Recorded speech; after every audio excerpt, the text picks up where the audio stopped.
Classic Creole red beans and rice is on the menu at Savoring today.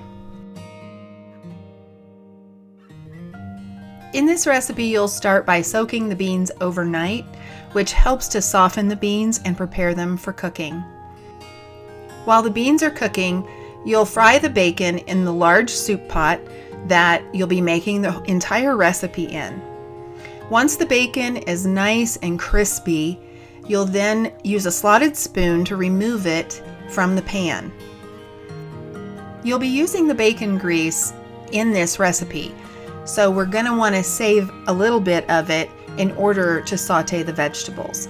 Simply take the pan, pour all but about 2 tablespoons of the bacon grease into a container that is heat proof. And then in the bottom of the pan, you'll notice there's about 2 tablespoons left. Add the onion, green and red pepper, celery, and carrot to the pot with the rendered bacon grease. You're going to cook this over medium-high heat, stirring frequently until the vegetables are softened about 8 minutes. Once the vegetables start to soften, you'll stir in the garlic, thyme, paprika, bay leaves, cayenne pepper, cumin, black pepper, and you're going to cook that with the garlic until they're fragrant, 1 to 2 minutes. Now it's time to stir in the cooked drained beans, the bacon, chicken broth, and the liquid smoke into those sauteed vegetables. You're going to bring that to a boil over high heat.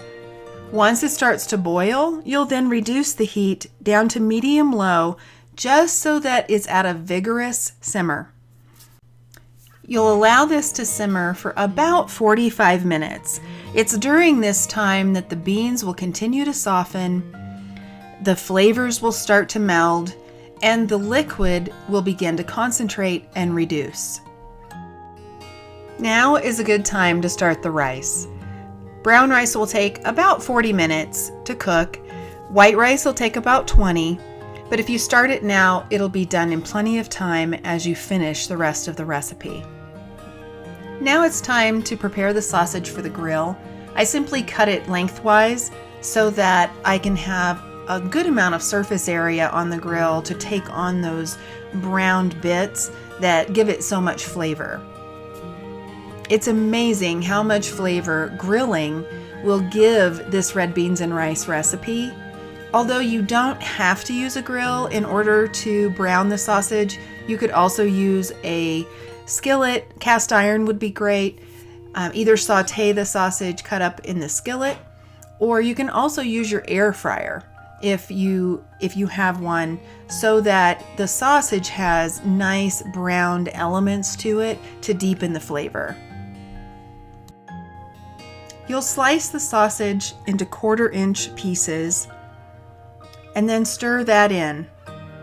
Add in 1 teaspoon of the red wine vinegar and the chopped parsley and bring back to a simmer and allow that to cook for another 10 to 20 minutes until the beans are completely soft and tender. Now you're ready to serve your red beans and rice in a shallow bowl, topped with a little bit of parsley or sliced scallions.